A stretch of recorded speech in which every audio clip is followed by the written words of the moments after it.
Hey, it's Justisha from Maha Yoga in Philadelphia. Today we're looking at the shoulders. We'll do a quick observation and then how to apply what we learn in simple yoga movements. So modern life tends to bring the shoulders out of alignment. When we do a lot of seated work at a computer, when we sit at a desk, the shoulders generally move forward and down. And I wrote about this in a blog before. So from the side, what we'll see when I'm seated is the shoulders will move forward and down, the head goes forward, and there's a lot of tension that can show up in the muscles on the side of the neck and the upper back and the trapezius there. And so this is the shape that life is generally putting us in. And then if we hear in yoga class, press your shoulders down away from your ears or slide your shoulders down your back. Sometimes we come in and we already have this shape, maybe one shoulder is more dropped than the other, and then we push the shoulder girdle down away from the ear. And you can try this with me now, not if you have a shoulder injury, but press both shoulders strongly down away from your ears and then try to reach the arms up overhead. And it gets stuck, like impinge there in the joint.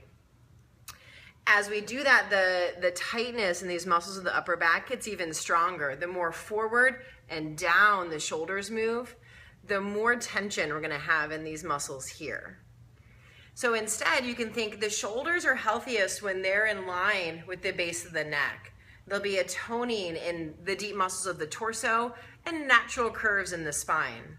And then when we lift the arms overhead, the shoulder is gonna naturally elevate as we move the arm. So the entire shoulder girdle goes up and it makes space for the deep muscles in the torso and space for the joint to stay congruent. All right, one place where this depression of the shoulder girdle really keeps us stuck is in bridge pose, Setu Bandha Sharvangasana. So let's take a look. Usually when we're coming up into bridge pose and we lift to capacity, we'll go this way with the shoulders when we interlace the fingers underneath, meaning we'll walk them towards the hips. Then we try to get the neck clear off the mat, but C7, that seventh cervical vertebrae, the base of the neck will often still push down. So instead, you think of it like this. As you come into bridge, the sides of the torso have to stay long. So I come into bridge, I go to interlace the fingers. Instead of walking the arms this way, I nudge them just towards each other, keeping the girdle lifted away from the hips, and then look how much space opens up in the upper back and the chest.